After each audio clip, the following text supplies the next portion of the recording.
آج ہمارا موضوع ہے اذان کے مسائل۔ اچھا، اذان کی ضرورت تو سب کو نہیں ہے، تو مسائل جاننے کی سب کو ضرورت ہے؟ کیا خیال ہے؟ مسائل جاننے کی سب کو ضرورت ہے، کیونکہ کسی وقت بھی آپ کو اذان کہنا پڑ سکتی ہے، بلکہ موقع آتا ہے اذان کہنے کا۔ ضروری کہ مسجد میں کہیں اور بھی ہم پڑھیں گے مسائل میں۔ اس لیے اگرچہ بعض اوقات آپ کا روزمرہ اس مسئلے سے کوئی تعلق نہ ہو، لیکن پھر بھی اس طرح کے مسائل کو جاننا ضروری ہے، تاکہ ہم کو خود کو بھی علم ہو اور دوسروں کو بھی اگر کس کو پتہ نہیں تو اس کو بتا سکے۔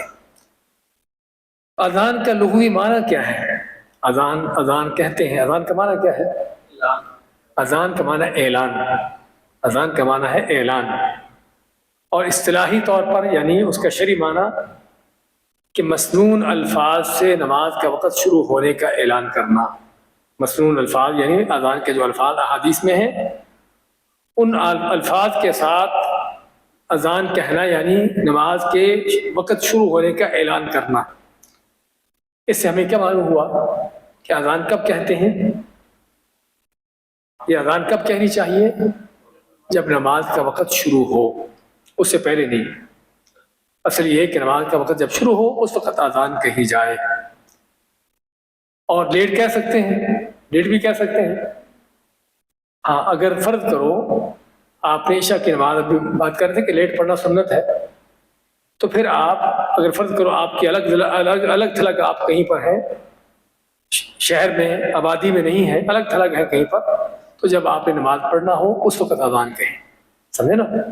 لیکن آبادی کے اندر لوگوں کے درمیان جو نمازوں کا وقت ہے عموماً اسی وقت اذان کہی جائے، تاکہ لوگوں کو کنفیوژن نہ ہو۔ یعنی فرض کرو آپ 10 بجے اذان کہہ رہے رات کو، یہ کون سی اذان ہے؟ سمجھے نا؟ اس لیے اگر آپ نے الگ سے اپنی نماز لیٹ کر کے پڑھنی ہے، آپ اپنے ساتھ آپ کی جماعت ہے، لوگ پورے ہیں، تو اس میں اذان کہیں آپ اس وقت، لیکن صرف اپنے طور پر۔ لیکن مسجد میں اذان جو عام اذان ہے وہ اسی وقت کہی جائے جب نماز کا وقت شروع ہو۔ تو اصل یہ ہے کہ جب نماز کا وقت شروع ہو تو اذان کہہ دی جائے، چاہے آپ نے نماز تھوڑی لیٹ بھی کرنی ہو، آدھا گھنٹہ۔ اب نمازوں کے بعد آپ دیکھتے ہیں یہاں پر بھی کہ بعض نمازوں اور اذان اور اقامت کے درمیان کافی وقفہ ہوتا ہے، کسی مسجد میں آدھے گھنٹے کا ہے، کسی میں پون گھنٹے کا ہے، کہیں پر گھنٹے کا وقفہ بھی ہے، سمجھے نا؟ لیکن اذان جو ہے وہ جب وقت شروع ہوتا ہے اس وقت ہی کہہ دی جاتی ہے۔ کس لیے؟ خصوصاً جو عام اذان جس طرح مسجدوں میں ہے، یہ اذان عام جب وقت شروع ہو چکا ہے کہہ دی جائے، تاکہ لوگوں کو پتہ چل جائے کہ نماز کا وقت شروع ہو چکا ہے۔ خواتین بھی گھر میں تاکہ جو نماز پڑھنا چاہتی ہیں پڑھ لیں، وہ گھر میں بیمار ہے، مریض ہے، تاکہ اس کو پتہ چل جائے کہ نماز کا وقت ہو چکا ہے اور وہ بھی نماز پڑھ لے۔ تو اس لیے جو عام اذانیں ہیں، عام پبلک جو لوگوں کے اندر رہتے ہوئے، وہ نماز جب اذان کا وقت شروع ہو جائے، نماز کا وقت شروع ہو جائے، اس وقت ہی اذان کہہ دینی چاہیے۔ اچھا، اذان شروع کیسے ہوئی؟ اذان کیسے شروع ہوتی ہے؟ کب شروع ہوتی ہے؟ مکہ میں اذان ہوئی؟ مکہ میں اذان نہیں ہوئی۔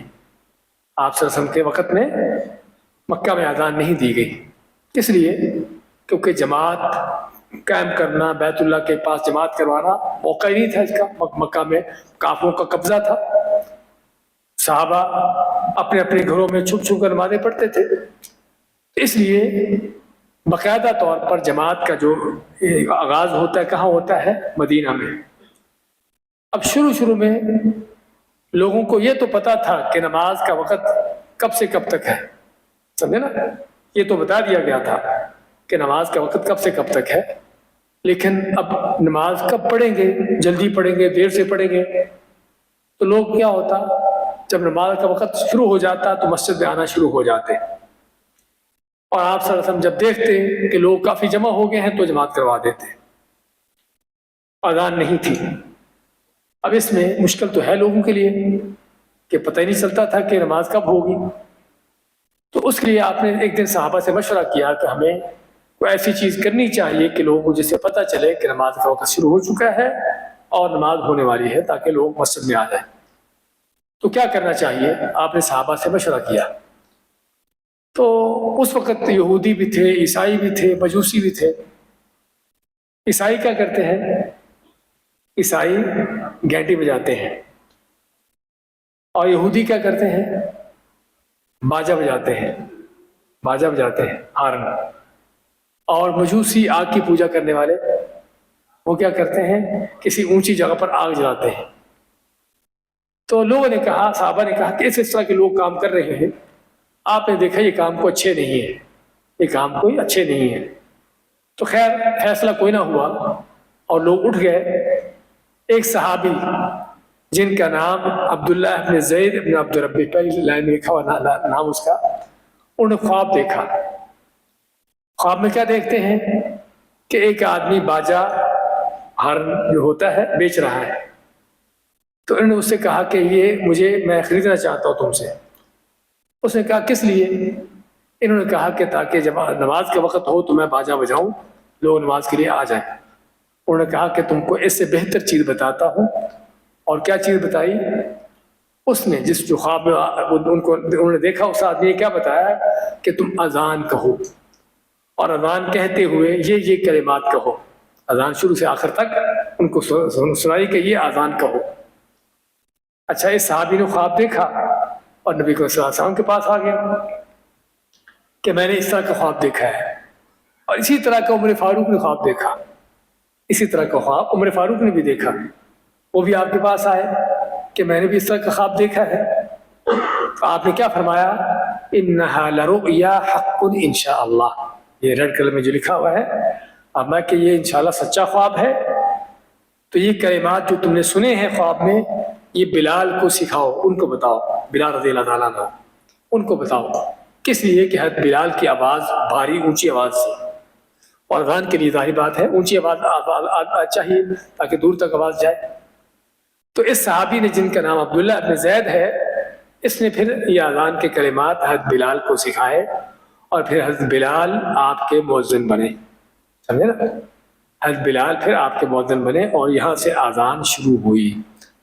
اچھا، یہاں پر آپ نوٹ کیا دیکھ رہے ہیں کہ یہ خواب نبی کریم صلی اللہ علیہ وسلم کی تصدیق کرنے کی وجہ سے معتبر ہوا، ورنہ دین کے احکامات نبی یا رسول کے علاوہ کسی کے خواب سے ثابت نہیں ہوتے. بڑا اہم پوائنٹ ہے، میں چاہتا ہوں تو سمجھے. تو کہے بھی دیکھو اذان جو ہم کہتے ہیں یہ تو خواب سے بھی ثابت ہوئی. اس کا معنی کہ اگر کوئی آج بھی خواب دیکھے اور خواب میں اس کو کہا جائے کہ یہ کرو یہ نہ کرو، یہ کرنا نیکی ہے، یہ کرنا، تو کیا خیال ہے؟ آج اگر کوئی خواب دیکھے اور خواب میں اس کو بتایا جائے کہ یہ کام کرو یہ بڑی نیکی ہے، کیا خیال کریں گے؟ کیوں نہیں کریں گے؟ یہ بھی تو خواب ہے یہاں پر. ہاں، فرق یہ ہے بھائیو، یہ بڑا اہم پوائنٹ ہے. کیونکہ ہمارے ہاں بعض جاہل لوگ، فلاں حضرت صاحب کو خواب آیا، انہوں نے خواب میں ایسا دیکھا، سمجھے نا، اور پھر اس کو دین بنا کر آگے سنانا شروع کر دیتے ہیں، لوگ بتانا شروع کر دیتے ہیں. تو خواب جو ہے یا تو نبی کے صلی اللہ علیہ وسلم کو خود دیکھا، نبیوں کے خواب وہی ہوتے ہیں، نبی کو خواب وہی ہوتے ہیں، یا پھر وہ خواب کہ جس کی آپ صلی اللہ علیہ وسلم نے تصدیق کر دی ہو. آپ نے کیا فرمایا ہے؟ انہا لرؤیا حق، کہ یہ سچا خواب ہے. آپ نے اس خواب کی تصدیق کر دی تو یہ خواب دین بنا، ورنہ خوابوں سے دین ثابت نہیں ہوتے بھائیوں. بڑے اہم بات ہے، کیونکہ بات بدتی لوگ آئے دن کو خواب ہوتا بھی نہیں، جھوٹ اپنی طرف سے گھڑ لیا، اپنی طرف سے جھوٹ بنا لیا کہ میں نے ایسا دیکھا ہے. تو اس لیے خوابوں سے دین نہیں ثابت ہوتا. دین جو ہے وہ اللہ کی طرف سے وہی ہے. ہاں، اگر نبی کا خواب ہو، رسول کا خواب ہو تو وہی ہوتا ہے، سمجھے، وہ وہی ہے. لیکن اوروں کے خواب اگر اللہ کے نبی کی تصدیق ہو تو ٹھیک ہے، ورنہ وہ خواب اس کا کوئی اعتبار نہیں، وہ دین نہیں. اور اللہ کے نبی کی تصدیق کب ہوتی تھی؟ جب تک آپ سب تھے، صحابہ کے وقت. تو یہ اہم پوائنٹ ہے. اس سے پتہ چلتا ہے اذان کیسے شروع ہوئی. اس کے بعد 38 نمبر 38 میں اذان کا حکم کیا ہے، یعنی اذان کہنا اس کا کیا حکم ہے. تو 5 نمازوں اور جمعہ کے لیے اذان و اقامت مردوں پر فرض کفایہ ہے. 5 نمازوں کے لیے اذان کہنا اور جمعہ کے لیے اذان کہنا، صرف یہ 6 نمازیں ہیں، 5 نمازیں اور جمعہ کی نماز. ان نمازوں کے لیے اذان کہنا مردوں پر، عورتوں پر نہیں، مردوں پر فرض کفایہ ہے. فرض کفایہ کیا ہوتا ہے؟ ہاں، کہ جس کو اگر وہ لوگ کر لیں جن کے کرنے سے کافی ہو جائے تو دوسروں پر فرض نہیں رہتا.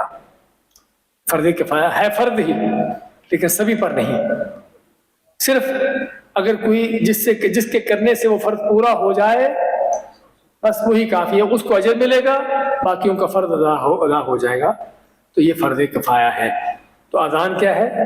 فرض کفایہ. یعنی فرض کفایہ ہونے کا معنی کہ نماز کا وقت ہوا، اب لازماً کوئی نہ کوئی مسلمانوں میں سے اٹھے اور اذان کہے. اگر کوئی بھی اذان نہیں کہے گا تو کیا ہوگا؟ سبھی کے سبھی گناہگار ہوں گے. اگر ہم پڑھیں گے کہ اذان نہ کہنے کا کیا گناہ ہے، کیا سزا ہے، تو اگر کوئی بھی اذان نہیں کہے گا، نماز کا وقت ہو چکا اور نماز کا وقت ان کا نکل بھی رہا ہو، کوئی اذان نہیں کسی نے نہیں کہی، تو سبھی کے سبھی لوگ گناہگار ہوں گے. لیکن کسی نے ایک نے اٹھ کے اذان کہہ دی، اجر اسی کو ملے گا جس نے کہی اذان، لیکن سبھی کا فرض ادا ہو جائے گا. یہ ہے فرض کفایہ. اس کی دلیل کیا ہے اذان کے فرض کفایہ ہونے کی؟ آپ کے سامنے سورۃ جمعہ کی آیت لکھی ہے، یا ایھا الذین آمنوا اذا نودی للصلاۃ من یوم الجمعۃ فاسعوا الی ذکر اللہ وذروا البیع. اے ایمان والو، جمعہ کے روز جب نماز کے لیے منادی کی جائے، یعنی اذان کہی جائے، تو اپنے کاروبار چھوڑ کر نماز کے لیے آ جاؤ.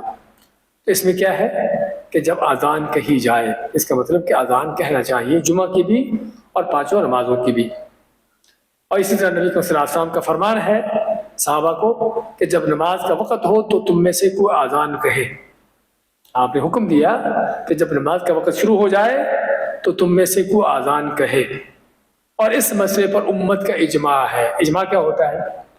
ساری امت کا اتفاق ہے، کسی کا کوئی اختلاف نہیں کہ واقعی اذان کہنا فرض کفایہ ہے. لیکن جسے ہم نے پڑھا ہے کہ مردوں پر ہے، عورتوں پر نہیں. اگلا مسئلہ 39، اذان ترک کرنے کی وعید، یعنی اذان نہ کہنے کا اس کا گناہ، اس کی سزا.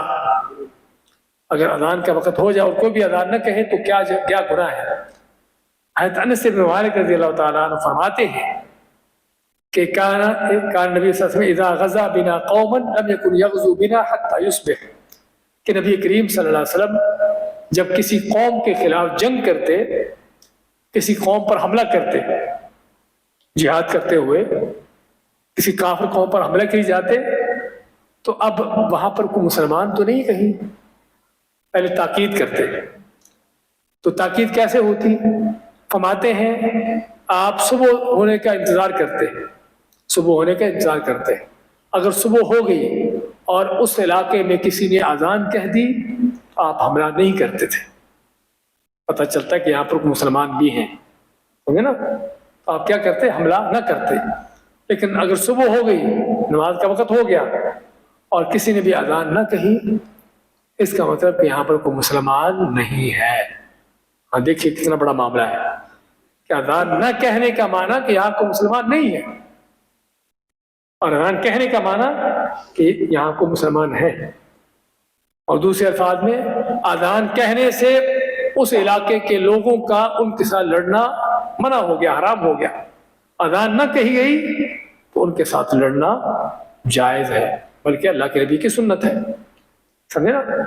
اس سے کیا پتہ چلا کہ اذان کا کتنا بڑا دخل ہے، کتنا بڑا اس کا اثر ہے. صرف اجر نہیں بلکہ زندگی کے اندر بھی، کہ اذان کہو گے تو آپ کے خون مال بچ جائیں گے، نہیں کہو گے تو آپ پر حملہ ہو سکتا ہے اور کیا جا سکتا ہے. یہ ہے 40 نمبر مسئلہ میں، سفر میں اور فوت شدہ نماز کی اذان مسنون ہے.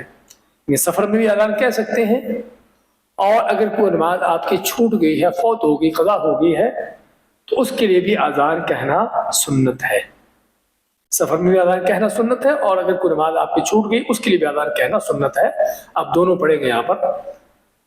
سفر میں 2 آدمی بھی ہوں تو انہیں اذان کہہ کر با جماعت نماز ادا کرنی چاہیے. 2 آدمی بھی ہوں، 2 آدمی بھی سفر میں ہیں، کہیں جا رہے ہیں آپ، نماز کا وقت ہوا، ایک آدمی اذان کہے اور پھر دونوں مل کر جماعت کروائیں.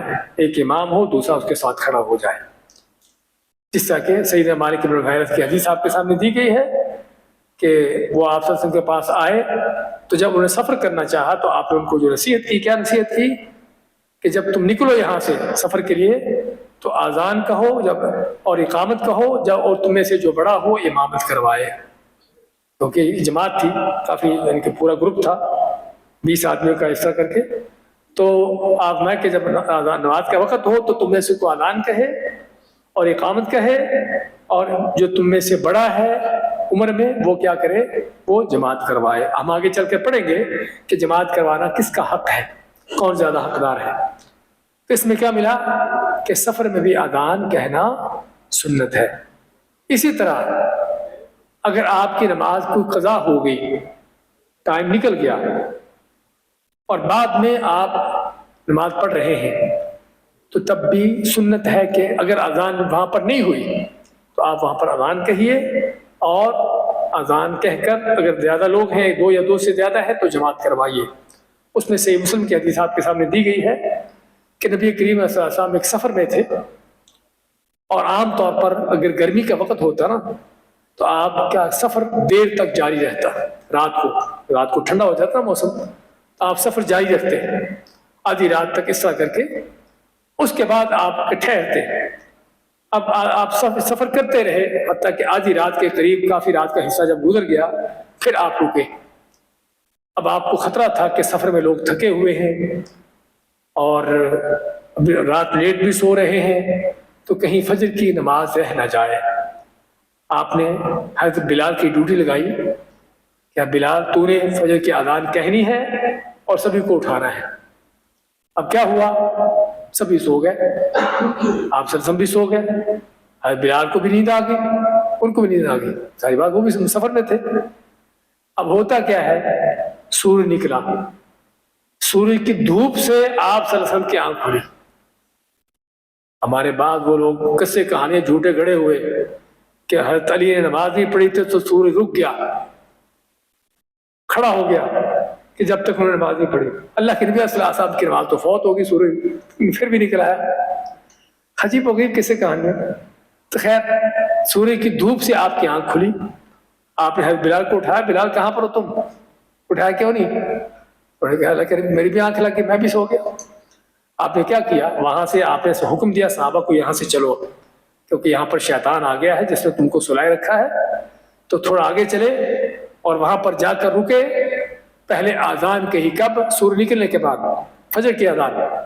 سورج نکلنے کے بعد حضرت بلال نے اذان کہی اور آپ نے باقاعدہ جماعت کروائی، جس طرح کہ عام دنوں میں جماعت کرواتے تھے فجر کی بات. اس سے ہمیں بہت سی چیزیں معلوم ہوئی. ایک تو یہ کہ اگر نماز قضا بھی ہو جائے اور آپ زیادہ لوگ ہو، 2 یا 2 سے زیادہ ہو، اور اس جگہ پر اذان نہیں ہوئی، تو آپ کے لیے سنت ہے کہ آپ اذان کہہ کے جماعت کرواؤ. اور جماعت اسی طرح سے کروانی ہے جس طرح سے اصل جماعت ہے. فجر کی نماز میں کیا پڑھتے ہیں؟ اونچی آواز سے، جہری نماز ہوتی ہے، تو آپ نے اسی طرح سے جماعت کروائی اونچی آواز سے تلاوت کر کے. اس سے پتہ چلا کہ سفر میں بھی اذان کہہ سکتے ہیں اور قضا نمازوں کے لیے بھی اذان کہنا سنت ہے. مثلا 41 میں 41 میں اکیلے آدمی کے لیے بھی سفر و حضر میں اذان کہنا سنت ہے. صرف جماعت میں نہیں، اکیلا بھی ہو تب بھی، سفر میں ہو، سفر و حضر. حضر کیا چیز ہے؟ جس لفظ نہ پتہ پوچھا کرے.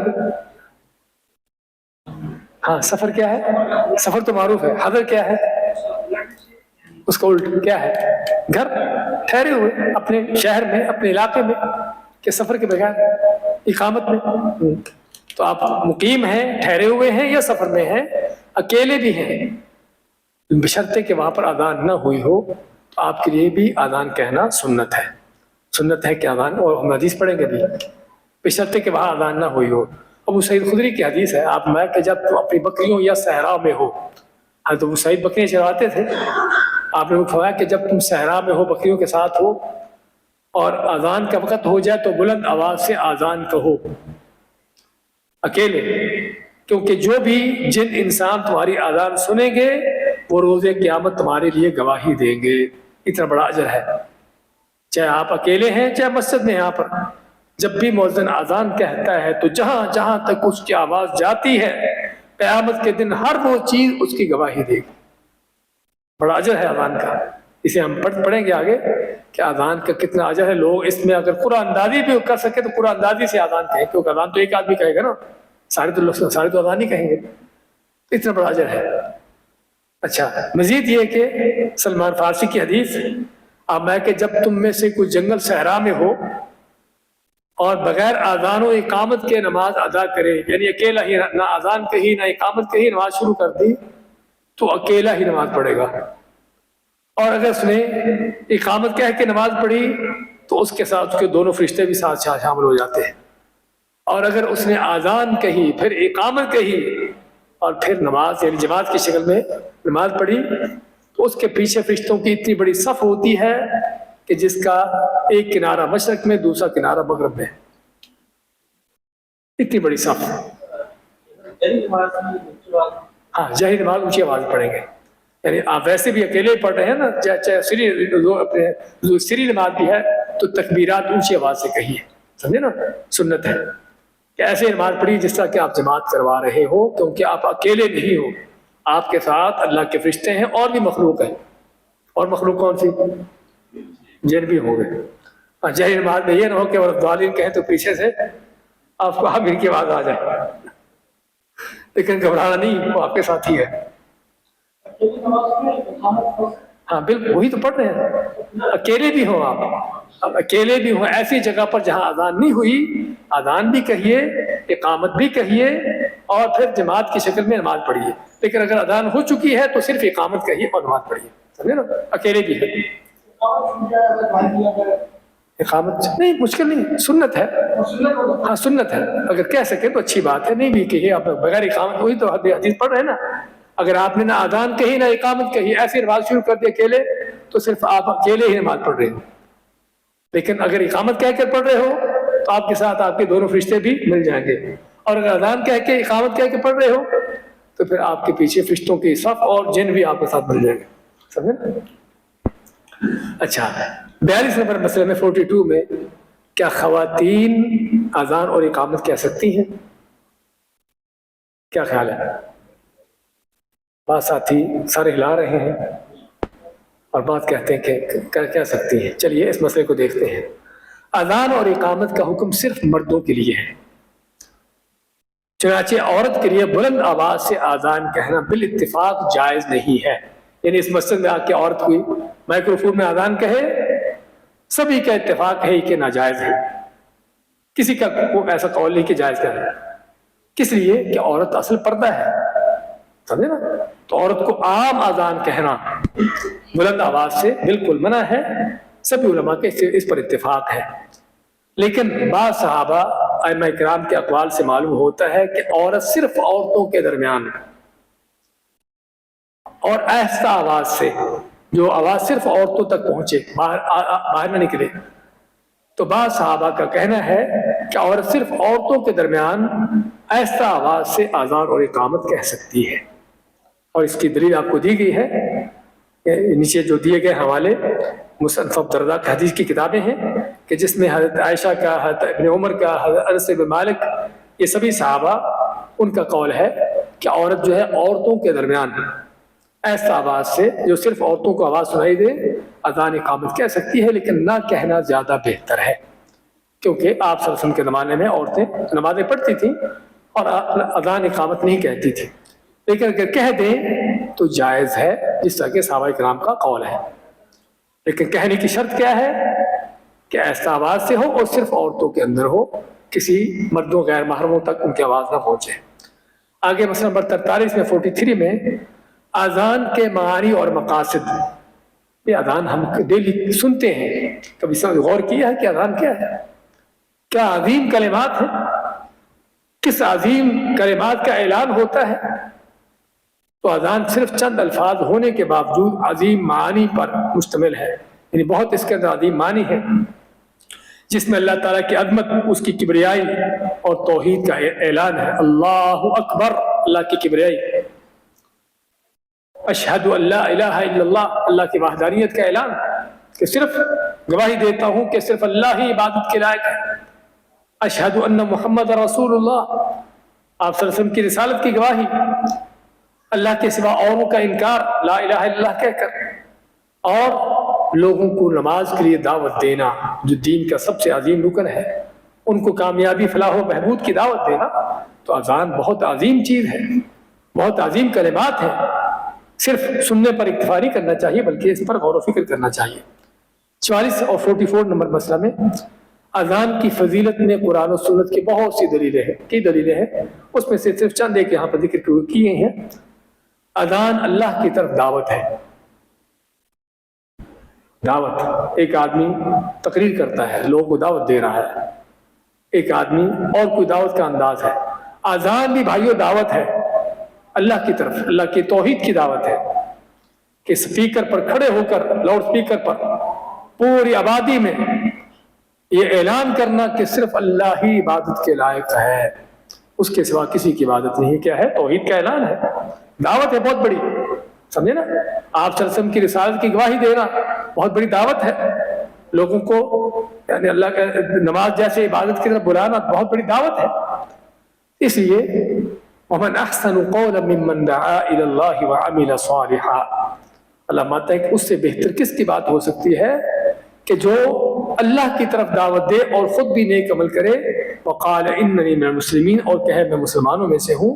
اس سے بہتر کوئی آدمی نہیں، اس سے بہتر کو نہیں. حضرت عائشہ فرماتی ہیں کہ یہ آیت مؤذنوں کے بارے میں ہے، جو اذان کہنے والے ان کے بارے میں یہ آیت ہے کہ اس سے بہتر کوئی شخص نہیں کہ جو اللہ کی طرف دعوت دے. تو اذان اللہ کی طرف دعوت ہے، لیکن ضرورت ہے اس باتوں کو سمجھنے کی. کسی مؤذن کو پکڑ کے پوچھو کہ آپ نے کیا کیا؟ اذان کہی. اذان کہہ کے کیا کیا؟ کچھ نہیں، پتہ نہیں ہوتا کہ اذان میں نے جو کہی کیا چیز ہے. اللہ کی طرف دعوت ہے بہت بڑی. ضرورت ہے کہنے والے کو بھی سمجھنے کی اور سننے والوں کو بھی سمجھنے کی کہ ہم کیا سن رہے ہیں. صحیح بخاری مسلم میں ہے اذان ایسے اعمال میں سے ہے کہ جس کے لیے سبقت لے جانا چاہیے. یعنی سبقت لے جانے کے معنی کہ کوشش کرنا چاہیے کہ میں اذان کہوں دوسروں سے پہلے. اور حدیث میں آتا ہے کہ اگرچہ لوگوں کو قرآن اندازی کرنا پڑے تو قرآن اندازی کر کے جو ہے اذان کہیں، اس کا اس میں اجر ہے. اور قیامت کے دن سب سے لمبی گردن والے مؤذن ہوں گے، اور مؤذن کی آواز جہاں تک پہنچے اس کی مغفرت ہوتی ہے، اور روز قیامت اس کی اذان سننے والی ہر چیز اس کی گواہی دے گی. اس لیے علماء نے فرمایا ہے کہ اذان کا وظیفہ امامت سے بھی افضل ہے. اذان ہے، امامت ہے، کیا چیز بہتر ہے؟ اب ایسے تو ہم امام کو سمجھتے ہیں کہ وہ زیادہ اس کی پاور ہے، اس کی اتھارٹی زیادہ ہے، کوئی شک نہیں. لیکن فضیلت کے لحاظ سے، اجر کے لحاظ سے اذان کا اجر امامت سے بھی زیادہ ہے. کیونکہ امام تو صرف وہی چند لوگوں کو جماعت کرائے گا، اس کے پیچھے جو آ کے کھڑے ہیں، اور مؤذن آس پاس کی ہزاروں کی آبادی کو اللہ کا پیغام سنا رہا ہے. سمجھے نا؟ اس یہ بہت بڑا عظمت کا کام ہے. 45 نمبر مسئلہ میں اذان کی شرطیں. یہ بڑی اہم چیز ہے جس کو میں چاہتا ہوں غور سے سنیں اور سے دیکھیں. اذان کی کیا شرطیں ہیں؟